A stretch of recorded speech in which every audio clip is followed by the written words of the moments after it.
The heat hit first. Port Moresby in August was a furnace wrapped in humidity, the kind of heat that made your shirt stick to your spine before you finished your first cup of coffee, the kind that turned metal hot enough to brand skin. Lieutenant Emmett Hartwell stood on the tarmac at 0600 hours, watching the cargo plane taxi to a stop, and he was already sweating through his flight suit. Around him, 24 pilots from the 5th Air Force gathered in the early light. They'd been summoned without explanation, just orders to report to the supply depot at dawn. In the jungle war, that usually meant one of two things. Either you were getting something good, or you were getting something that would get you killed. The crew chief pried open the first wooden crate with a crowbar. The nails screamed as they came free.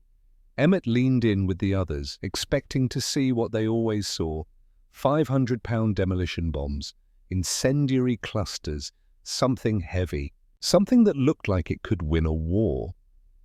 What he saw made him laugh.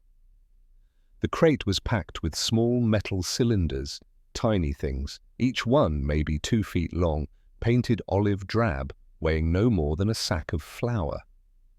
They looked like oversized soup cans, or children's toys left over from a carnival. But the most absurd part was attached to the tail of each bomb. A small white silk parachute, folded neatly into a cardboard tube. Emmett picked one up, 23 pounds.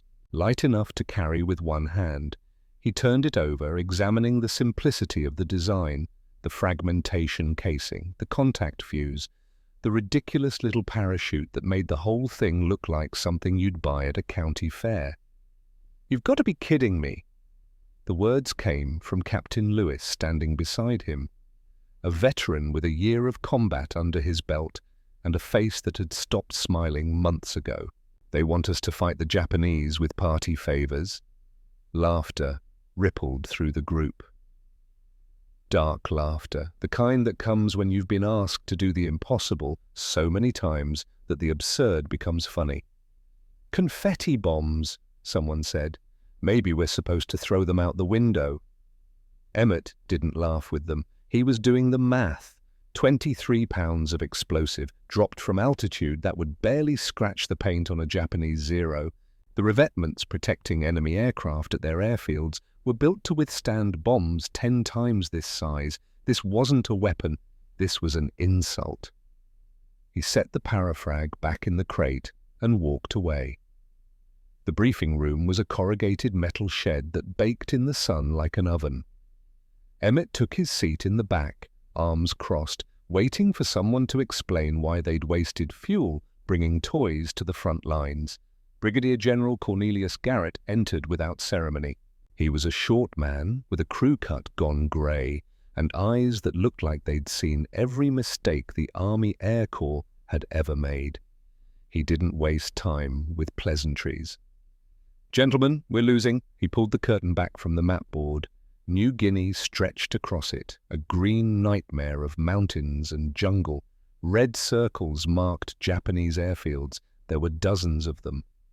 "For 6 months, we've been bombing these targets from 20,000 feet. High-altitude precision strikes. Textbook doctrine, and we haven't destroyed a single Japanese airplane on the ground." He let that sink in. Emmett had flown those missions. He knew the general was right. They'd drop 1,000-pound bombs, watch them disappear into the jungle canopy, see the flash of impact. Then the reconnaissance planes would fly over and photograph the same Japanese aircraft sitting on the same runways, untouched. The trees swallowed the explosions. The craters filled with mud. The enemy laughed. "The problem," Garrett continued, "is physics. A bomb dropped from altitude hits the ground at an angle. It digs. It buries itself before it detonates. The blast goes into the dirt. The target survives." He tapped the map. "The Japanese have figured this out. They build their airfields behind ridges. They dig in. They surround their planes with revetments, U-shaped dirt walls that absorb the blast from anything we drop from the clouds. We're not fighting an enemy. We're fighting geometry." Emmett leaned forward. This was different. Garrett wasn't giving them a pep talk. He was admitting failure. That meant something new was coming. "We need to change the angle of attack. We need to get close enough to put a bomb inside those revetments, close enough to hit the aircraft directly." "Sir," Lewis spoke up, "that means low-level attack. We've tried that. It's suicide." "It was suicide," Garrett said, "until now." That's when Major Augustus Drummond stood up. Pappy. Everyone called him Pappy, though he was only 41. He'd earned the nickname by being the best mechanic in the Pacific, and flying like a man who'd forgotten fear was an option.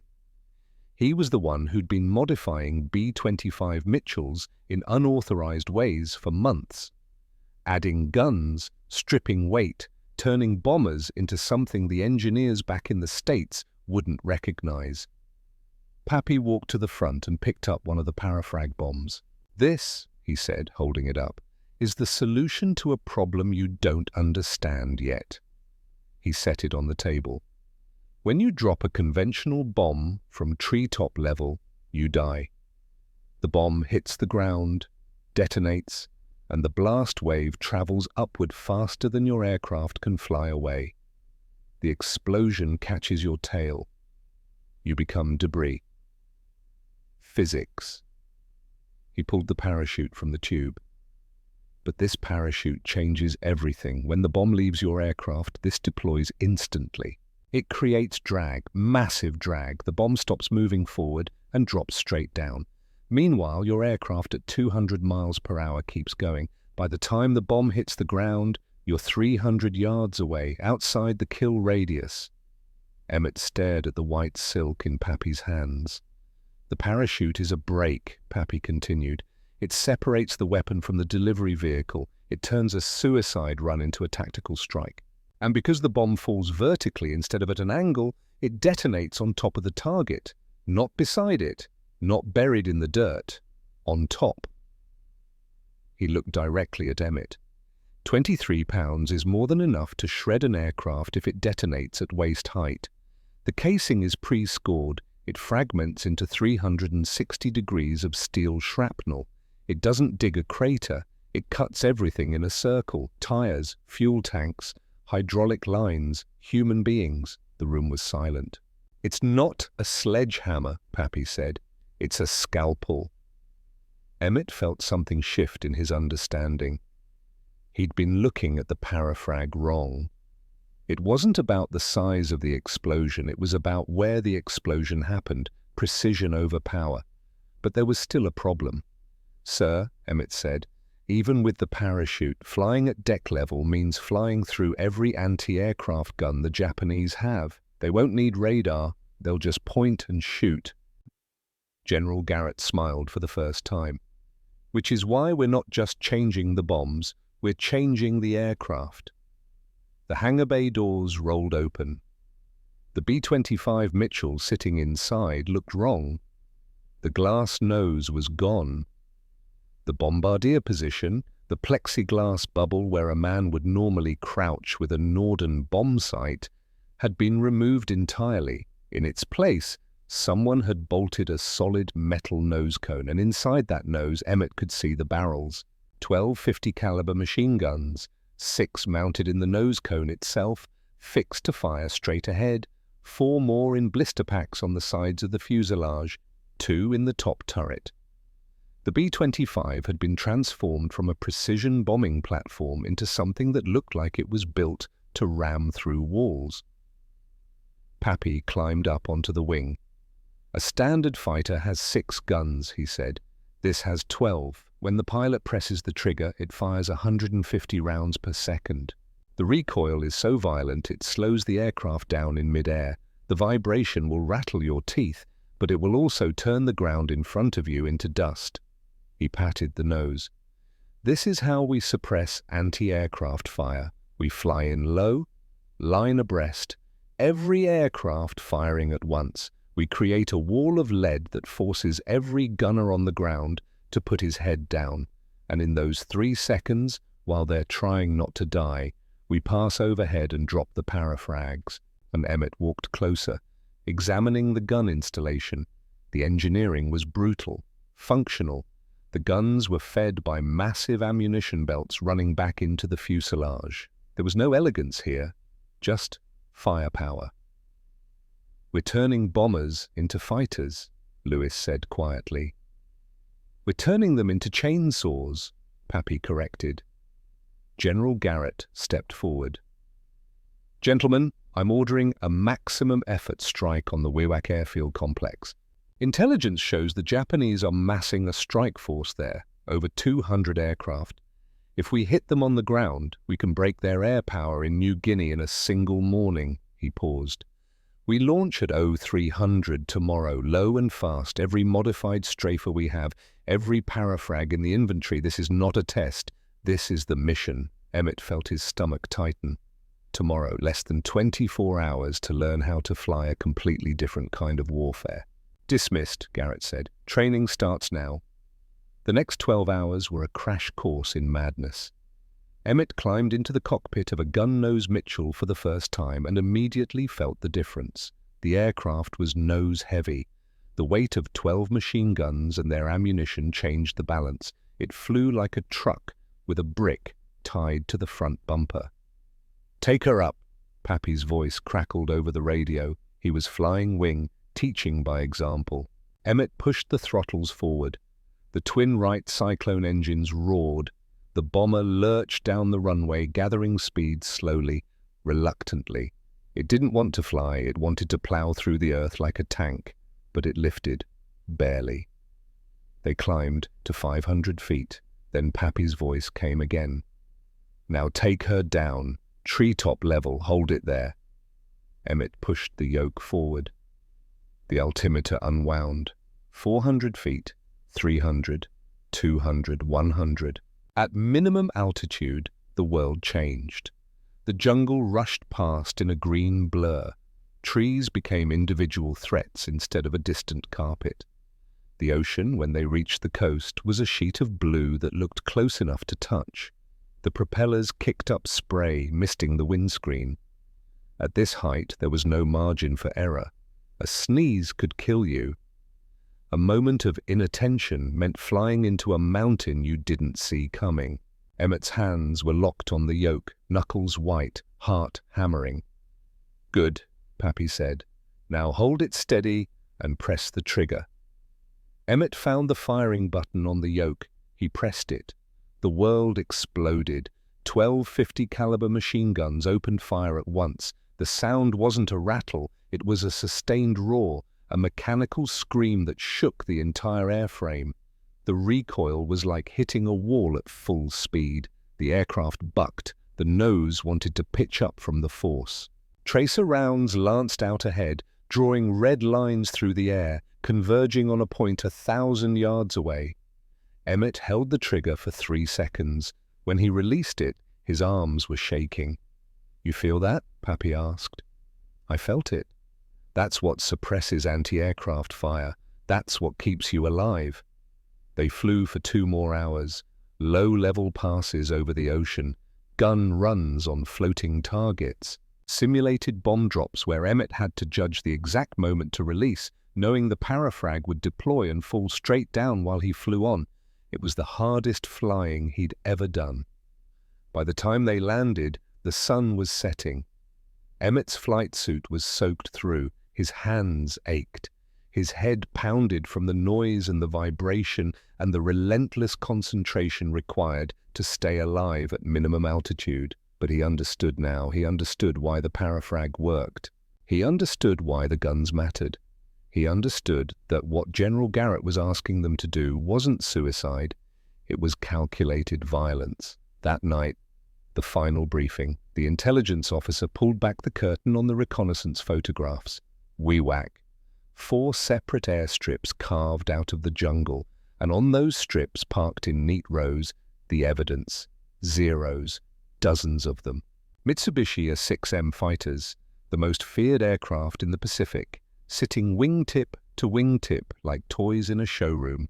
Betty bombers, the long-range Mitsubishi G4M attack aircraft that had been hammering Allied shipping for months. Oscars, Vals, Sallies, every type of Japanese aircraft the 5th Air Force had been fighting, all gathered in one place. The count kept climbing as the intelligence officer pointed to each group. Current estimate, he said, is 214 aircraft on the ground at Wewak. This is the largest concentration of enemy air power we've seen in the Southwest Pacific. They're preparing for a major offensive. He looked at the assembled pilots. If we don't hit them first, they'll hit us, and we won't survive it. Emmett stared at the photographs. 200 aircraft. It seemed impossible. It seemed like a trap.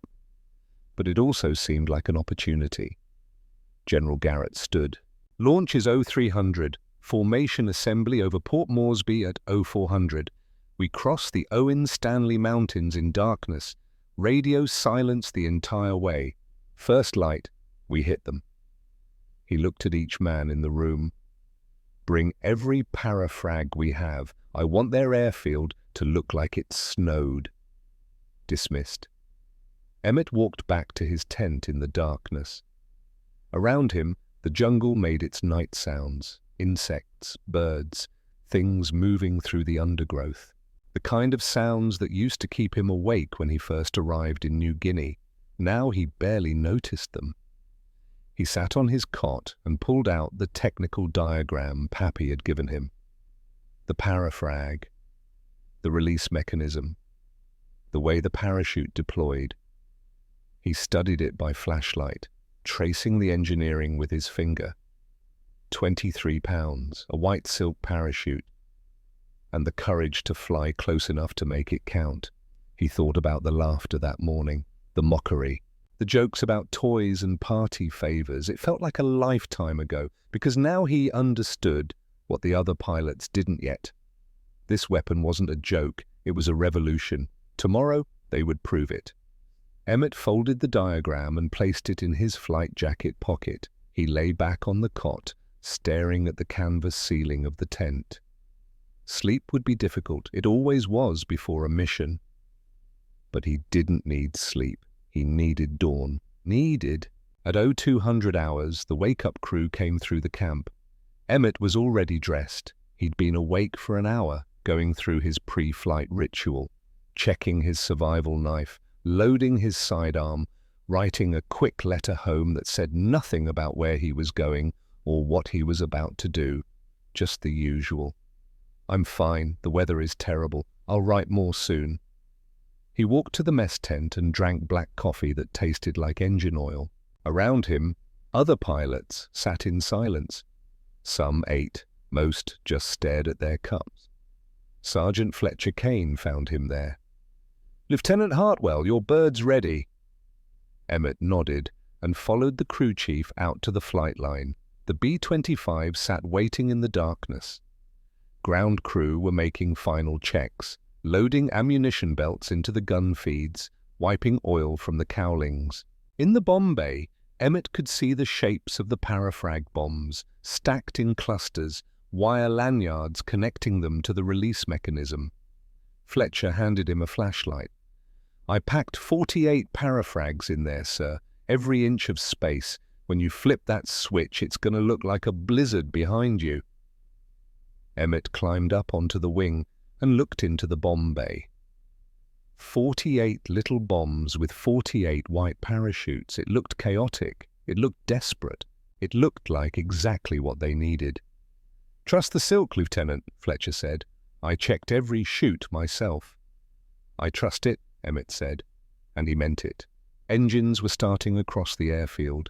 One by one, the Wright Cyclones caught and roared to life, blue flames venting into the darkness. The sound built until it was a physical pressure in the chest. Over 100 bombers preparing to launch, the largest strike force ever assembled in the Southwest Pacific. Emmett climbed into the cockpit and ran through his checklist. Fuel, hydraulics, guns charged, bomb release armed, everything in the green. He looked at the parafrag diagram one more time, then tucked it away. The tower gave the signal. Launch. The paper rain was about to begin. The first bomber rolled. Emmett pushed the throttles forward and felt the Mitchell lurch into motion, heavy, overloaded. The aircraft groaned under the weight of fuel, ammunition, and 48 parafrag bombs packed into the belly like eggs in a crate. The runway stretched ahead, a black strip carved from the jungle. On either side, palm trees rose like sentinels in the darkness. If he didn't achieve rotation speed before the end of that strip, he'd plow through those trees and become a fireball. The engines screamed. The airframe shook. 60 miles per hour, 70, 80. The tail came up. 90 miles per hour. The end of the runway approaching fast, 100. Emmett pulled back on the yoke and felt the wheels leave the earth. Barely. The bomber climbed at an angle that felt more like a suggestion than a certainty. The trees passed underneath with feet to spare. Branches scraped the belly. But he was airborne. Around him, the night sky filled with aircraft. Running lights blinked in the darkness, green, red, white. A constellation of bombers rising from Port Moresby, forming up into an aerial river that stretched for miles. Emmett found his position in the formation. Third element, second wave, close enough to see Pappy's aircraft ahead, leading the Strafer squadron.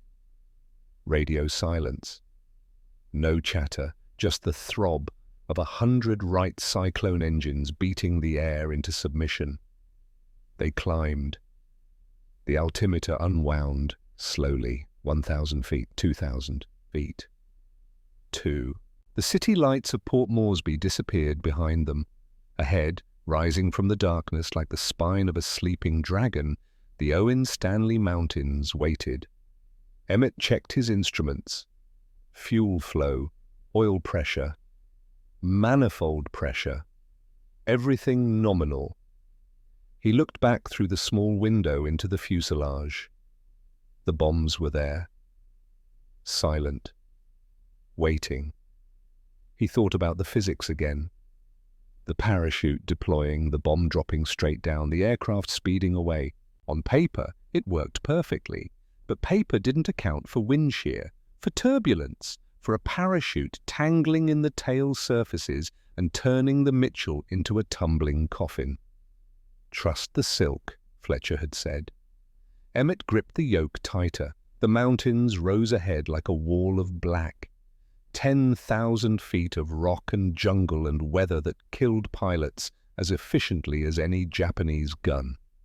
The formation threaded through the valleys, following a route the pathfinders had mapped. One canyon, one ridge, one razor-thin passage after another. Emmett flew on instruments and instinct, the artificial horizon showing him level when his eyes said he was banking. The altimeter climbing when his stomach said he was falling. In the darkness, surrounded by mountains he couldn't see, he became part of the machine. His hands and the yoke, his feet and the rudder. One organism with 12 tons of aluminum and steel. To his left, another B-25 flew so close he could see the pilot's silhouette. To his right, another. The formation was tight, uncomfortably tight. Wingtip to wingtip, navigation through terrain that would kill them all if one man flinched. But no one flinched. They crossed the highest peak just as the eastern sky began to grey. Dawn was coming. Emmett could see the ridgeline now, a jagged shadow against the slowly brightening horizon. Behind that ridge, New Guinea's northern coast, and on that coast, Wewak. The formation descended on the far side of the mountains, down, down, the altimeter unwinding through 5,000 feet, 4,000, 3,000. At 1,000 feet, they leveled off. Emmett's hands were sweating inside his gloves. This was the moment. The transition from high-altitude transit to low-level attack. Everything changed now. Pappy's aircraft nosed down ahead. Emmett followed, 500 feet, 300, 200, 100. Deck level. The jungle canopy rose up to meet them, close enough to see individual trees. The formation spread out into attack spacing, line abreast. A wall of steel and intent stretching across the sky. Each aircraft exactly at minimum altitude, each aircraft exactly 200 yards from the next. Mathematics, geometry, the physics of synchronized violence. Emmett checked his gun charges one more time. 12 .50 caliber machine guns, 6,000 rounds of ammunition. His finger rested on the firing button, feeling the slight resistance of the trigger spring. Not yet. The coast appeared ahead, a line of white beach, blue water, and beyond that, the green hell of New Guinea's interior continuing north. Somewhere in that green, Wewak waited. 15 miles. At the Japanese airfield, the sun rose over a scene of peaceful routine. Mechanics walked between parked aircraft, checking fuel levels and tire pressure. 214 Imperial Japanese Navy and Army aircraft sat in neat rows. Zeros gleamed in the morning light. Betty bombers cast long shadows across the crushed coral runway. Ground crews swarmed over engines, performing the daily maintenance that kept an air force operational. The war felt distant here, safe. The Americans bombed from high altitude occasionally, but their bombs always fell in the jungle. Always missed. The revetments, those beautiful U-shaped dirt walls surrounding each parking spot, made the aircraft invulnerable. A Japanese officer stood on the control tower balcony, drinking tea, watching his domain. He'd built this base from nothing, carved 4 airstrips from the jungle, positioned anti-aircraft guns in interlocking fields of fire, created a fortress the Americans wouldn't dare attack at low level. That would be suicide. In the gun pits surrounding the field, the anti-aircraft crews went through their morning routine, scanning the high clouds, watching for the glint of sunlight on aluminum at 20,000 feet. That's where the enemy always came from, up there. In the thin air, where the bombing was inaccurate and the fighters couldn't reach. One gunner yawned and checked his watch. 600 hours. Another peaceful morning. Emmett saw the airfield from 10 miles away. Just a glimpse through the jungle canopy, a flash of open ground, the geometric shapes of runways and taxiways cutting through the organic chaos of the rainforest. His pulse quickened. Target bearing 340, someone whispered on the radio, breaking silence for the first time in 2 hours. The formation adjusted slightly, tightening, focusing, every pilot now looking at the same point on the horizon. 8 miles. Emmett could see details now, buildings, revetments, the distinctive shapes of parked aircraft, Zeros with their characteristic round wings, Bettys with their long, sleek fuselages, so many of them, row after row after row. The intelligence photographs hadn't lied. This was the largest concentration of enemy aircraft any of them had ever seen, and they were about to fly directly into it, moving at 200 miles per hour, betting everything on a 23-pound bomb with a silk parachute. 6 miles. Emmett's breathing steadied. The fear was still there, cold and present in his chest, but it was controlled now, channeled, turned into focus. He checked his bomb release one final time, verified the mechanism was armed. 48 parafrags ready to tumble free on his command. 4 miles. The Japanese anti-aircraft positions became visible. Sandbagged pits, gun barrels pointing skyward, crews standing around casually, scanning the clouds for threats that weren't there. They were looking up. They should have been looking down. 2 miles. Emmett could see individual people now, mechanics walking between aircraft, pilots in flight suits heading toward their planes, fuel trucks moving along the taxiways, a normal morning at a busy airfield, everyone going about their tasks with the confidence of men who believed they were safe. 1 mile. The formation was a solid line now. 50 B-25s in the first wave flying wingtip to wingtip, each loaded with guns and parafrags. Behind them, 50 more, and behind those, 50 more, 150 bombers total, the largest strike force ever assembled in the Southwest Pacific, and the Japanese had no idea they were coming. Emmett's finger, moved to the trigger. Half a mile. He could see faces now, a mechanic looking up from his work on a Zero's engine, an officer walking with papers in his hand, a gunner in a pit, still scanning the high clouds, his weapon pointed at empty sky. The first revetment flashed past below.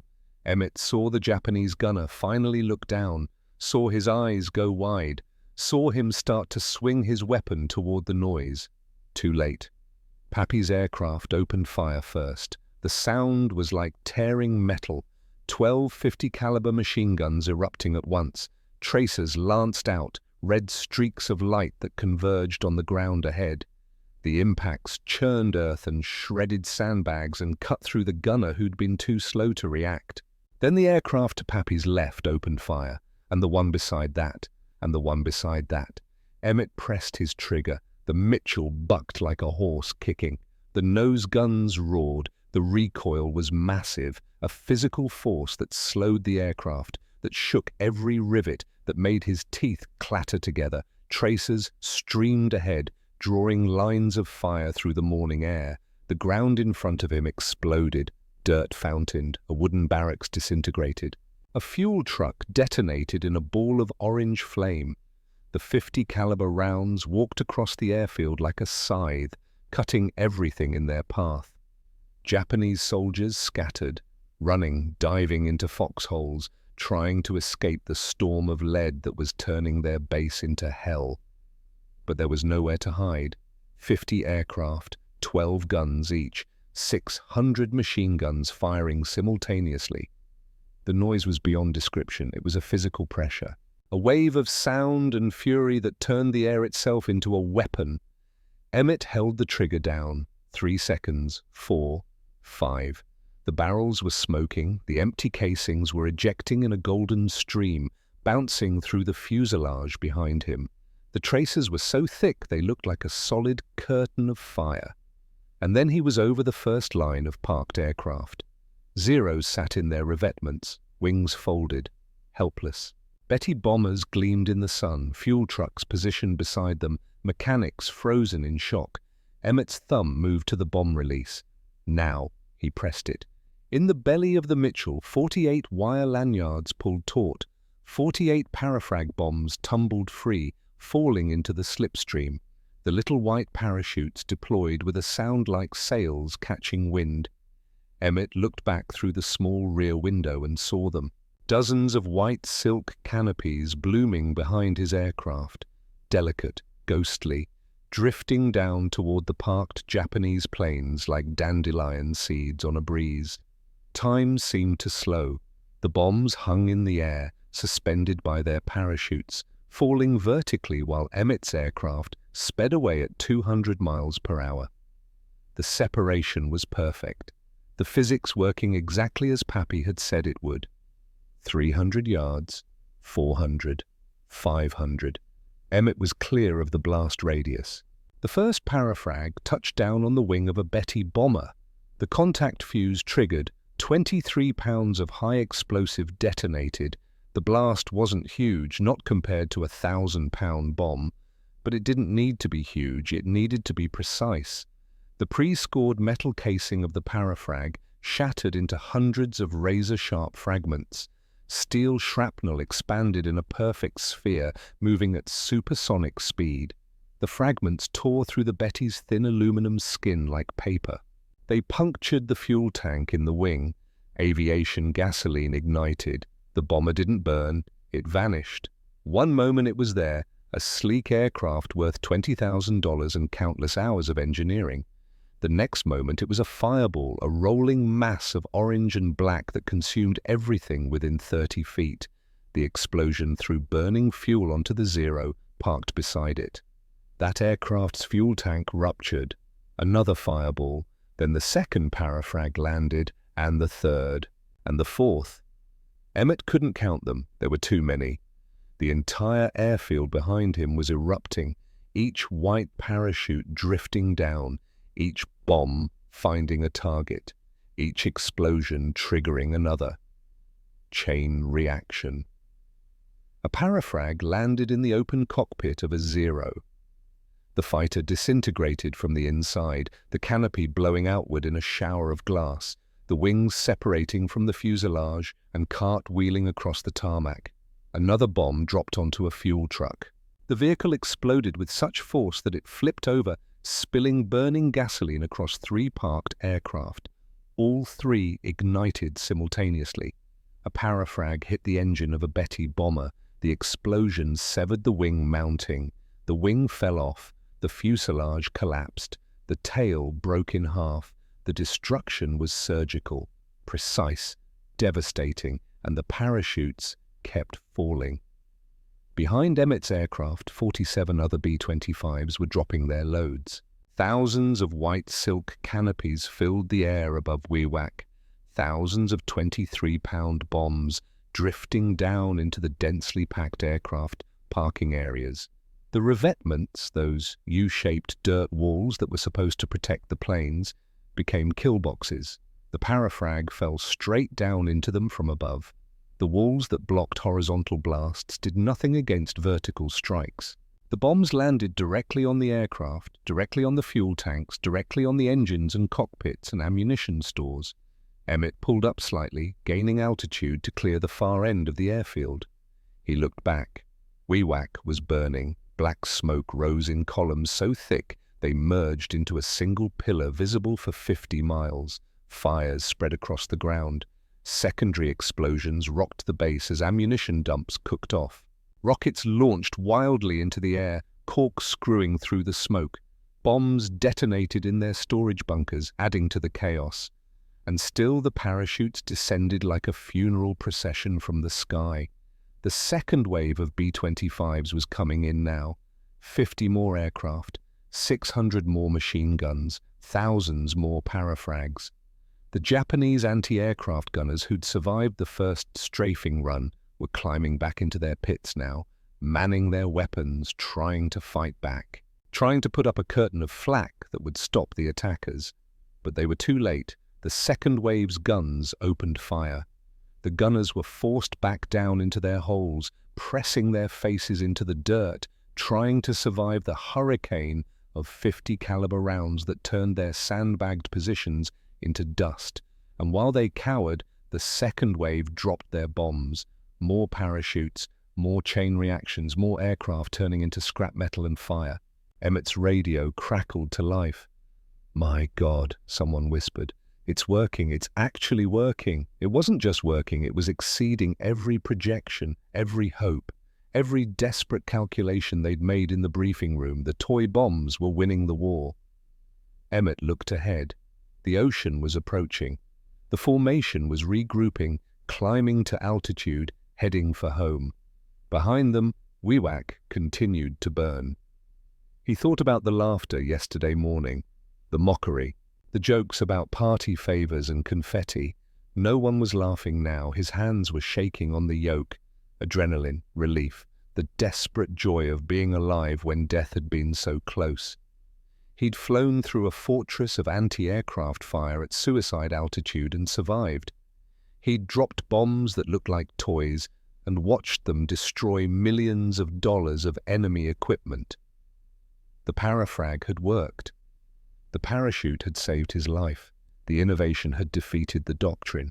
Emmett checked his fuel, checked his instruments. His aircraft had taken a few hits, bullet holes in the wing, a gauge that wasn't reading properly, but the engines were running smoothly. The controls responded. He was flying. Sergeant Fletcher Kane's voice echoed in his memory. "Trust the silk, Lieutenant." Emmett had trusted it, and the silk had delivered. He looked back one more time at the smoke rising from Wewak, at the graveyard of Japanese aircraft burning on the ground, at the remnants of white parachutes that were still visible, drifting down through the chaos. The third wave was going in now, the final assault, finishing the job. Emmett didn't need to see it. He'd seen enough destruction for one morning. He'd witnessed the impossible become real. The formation regrouped over the ocean, and Emmett turned toward home. The formation circled at 5,000 feet, waiting for stragglers. Emmett banked left and joined the river of bombers that were heading back toward Port Moresby. Around him, aircraft checked in, some trailing smoke, some with engines coughing and sputtering. But they were flying. They were alive. He looked back toward the coast one final time. Wewak was invisible under a column of black smoke that rose 10,000 feet into the morning sky. A pillar of destruction so massive it could be seen from 50 miles away. At its base, orange flames flickered. Secondary explosions sent shockwaves rippling through the smoke. The airfield that had been the pride of Japanese air power in New Guinea was burning like a funeral pyre. The radio crackled. "All aircraft, this is lead. Form on me. We're going home." Pappy's voice, calm, controlled, as if they'd just completed a routine training flight instead of the largest airstrike in Pacific history. The formation tightened. Emmett found his position and settled in. The adrenaline was fading now, replaced by a bone-deep exhaustion. His arms ached from fighting the controls. His ears rang from the noise of the guns. His flight suit was soaked with sweat despite the cool air at altitude. But underneath the exhaustion was something else. Pride. They'd done it. They'd taken a weapon everyone had mocked and turned it into the key that unlocked an impregnable fortress. They'd flown at minimum altitude and survived.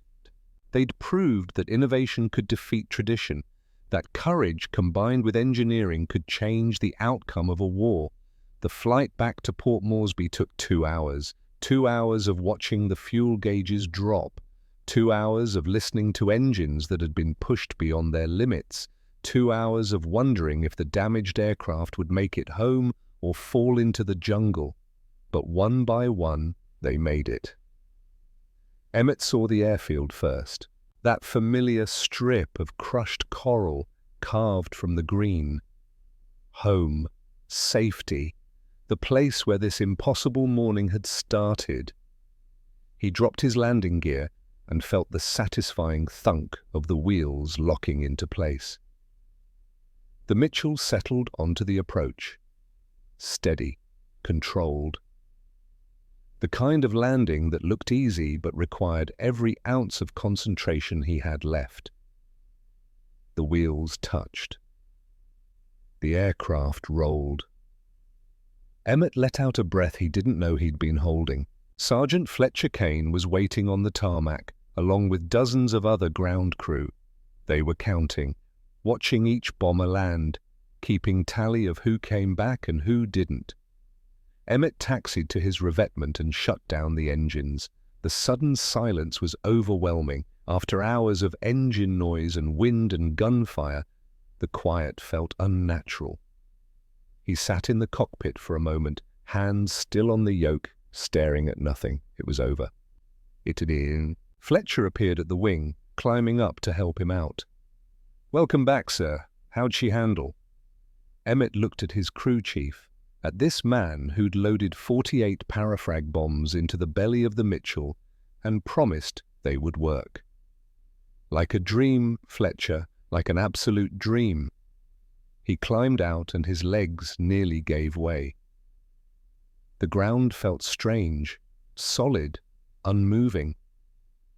After hours of flying where the earth was a constant threat, standing on it felt foreign. Around him, pilots were emerging from their aircraft, faces streaked with soot and oil, eyes wide with the 1,000-yard stare of men who'd seen something they'd never forget. They moved slowly, mechanically, going through the motions of post-flight checks because training was stronger than exhaustion. But underneath the exhaustion, Emmett could see it in every face. Disbelief. They'd survived. Against all probability, against all logic, they'd flown into hell and come back. Fletcher was examining the aircraft now, running his hands over the bullet holes in the wing. "Took a few hits, sir. Nothing major. We'll patch her up and she'll be ready to fly tomorrow." Tomorrow. The word felt impossible. The idea that they would do this again. That this morning's attack was just the beginning of a new way of fighting seemed absurd. But it was true.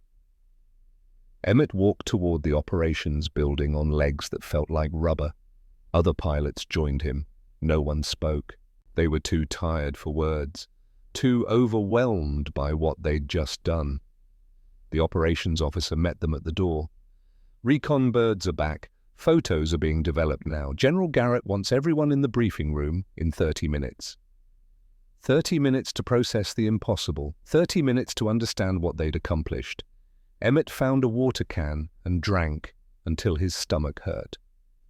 He splashed water on his face, washing away the grime and the sweat. He looked at his hands. They were still shaking, fine tremors he couldn't control. Combat hands, the body's way of processing adrenaline it no longer needed.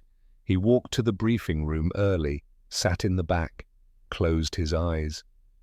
Behind his eyelids he saw the parachutes falling, saw the explosions, saw the Japanese aircraft dissolving into fire and shrapnel. The images were burned into his memory, permanent, indelible. He would carry them for the rest of his life.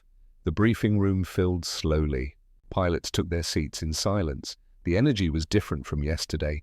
Yesterday there had been nervous jokes, dark humor, the coping mechanisms of men facing danger. Today there was only quiet, the kind of silence that comes after a storm when the survivors are still counting the cost. General Garrett entered with the intelligence officers. They carried a stack of reconnaissance photographs, large format images still wet from the developing process. Garrett didn't waste time. "Gentlemen, we have the initial damage assessment." He pinned the first photograph to the board. The room went silent. The photograph showed Wewak Airfield from 10,000 feet, or what was left of it. The neat rows of parked aircraft were gone. In their place, dark smudges, burn marks, the skeletal remains of wings and fuselages stripped of their aluminum skin by fire.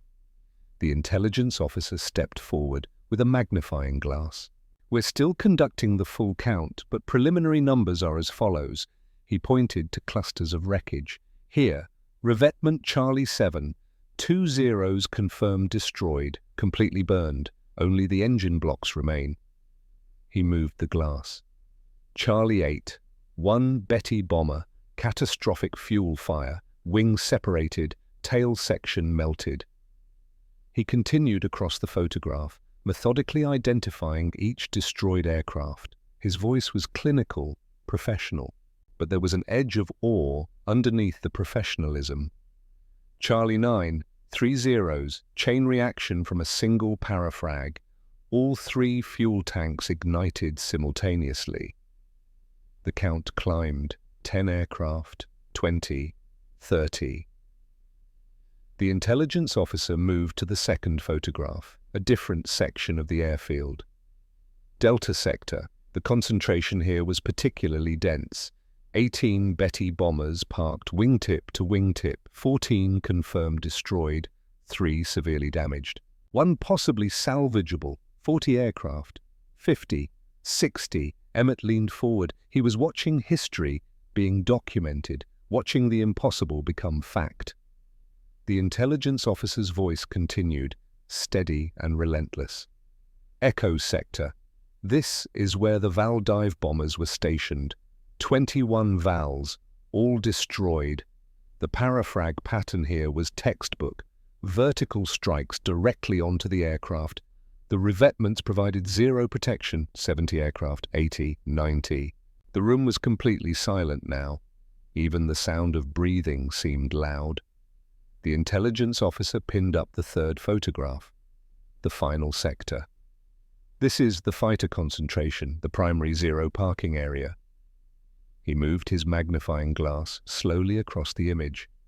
"We count 63 Mitsubishi A6M0 fighters confirmed destroyed or damaged beyond repair.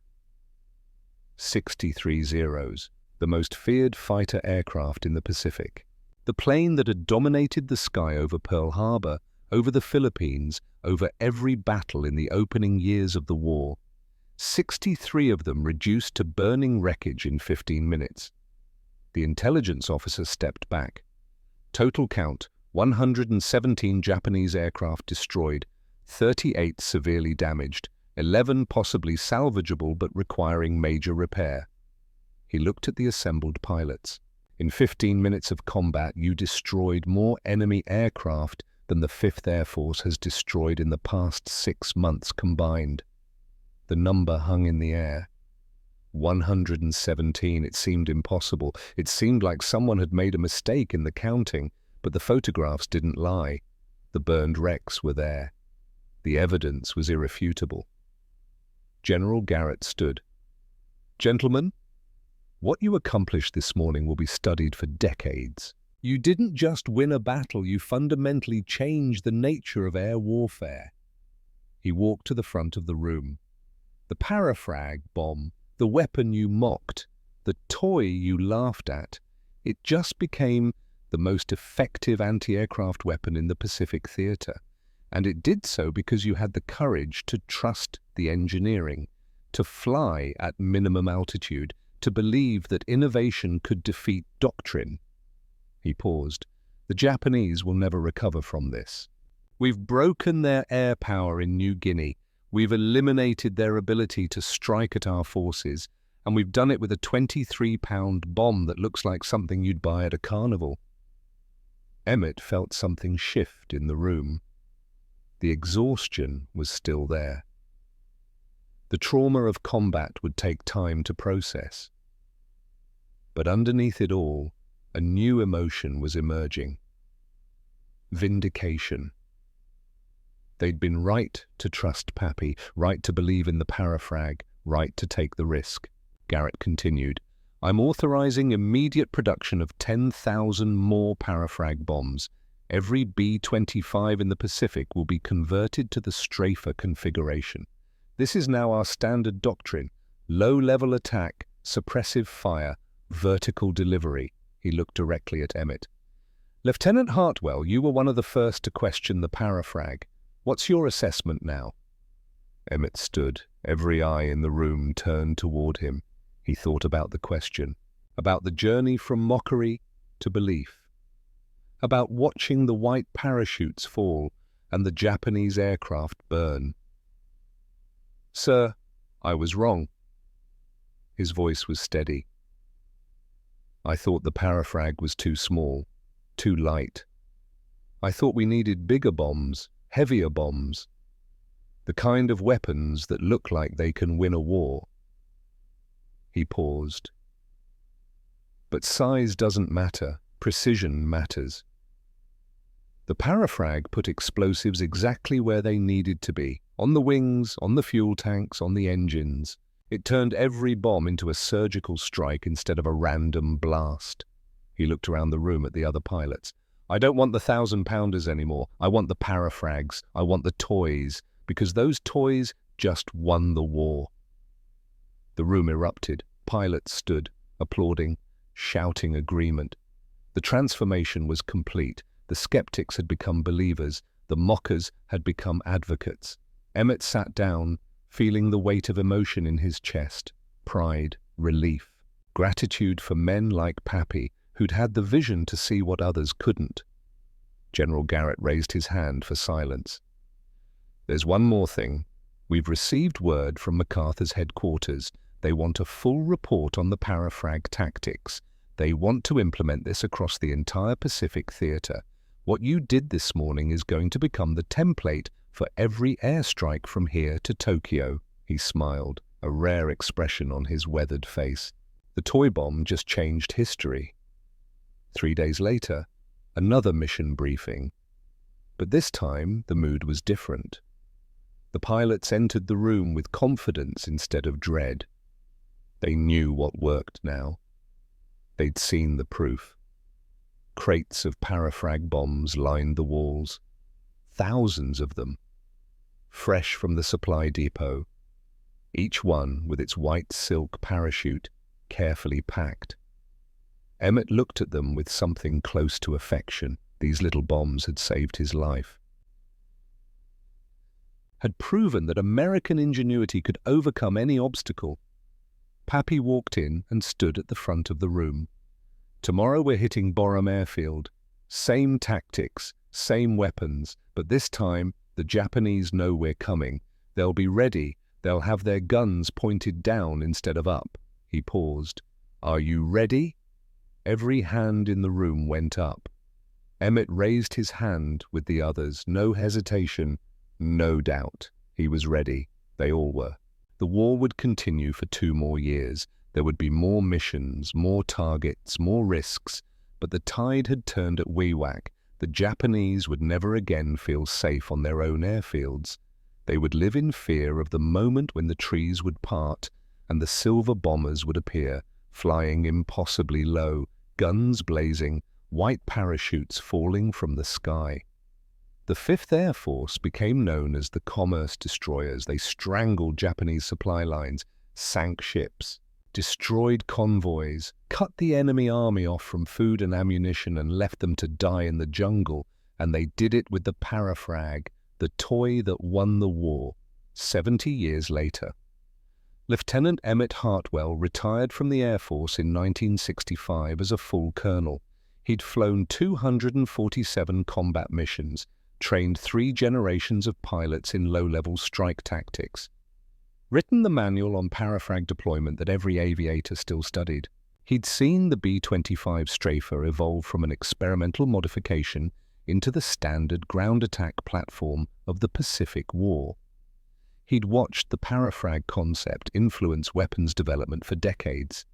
Snake-eye fins, balut tails, retarded bombs, all descendants of that simple white silk parachute. But when people asked about his career, he always came back to one morning, August 17th, 1943, the day the toys changed the war. Now, at 94 years old, Colonel Emmett Hartwell stood in the Smithsonian Air and Space Museum in Washington, D.C., leaning on a cane, wearing a windbreaker with a faded 5th Air Force patch on the breast pocket. He stopped in front of a glass case in the Pacific Theater section. Inside, a single parafrag bomb rested on a velvet cushion. The olive-drab paint was faded. The white silk parachute was yellowed with age. A small placard described what it was. M81 Parachute Fragmentation Bomb. Weight, 23 pounds. Used extensively in the Pacific Theater, 1943 to 1945. Credited with destroying hundreds of Japanese aircraft on the ground. Changed the doctrine of low-level attack aviation.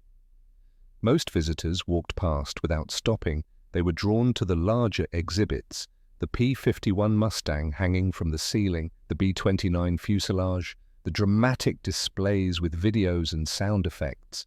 But Emmett Hartwell stopped. He stood in front of the case for a long time, staring at the parafrag, at the little white parachute that looked so innocent, so harmless. A young museum guide approached. "Can I help you, sir?"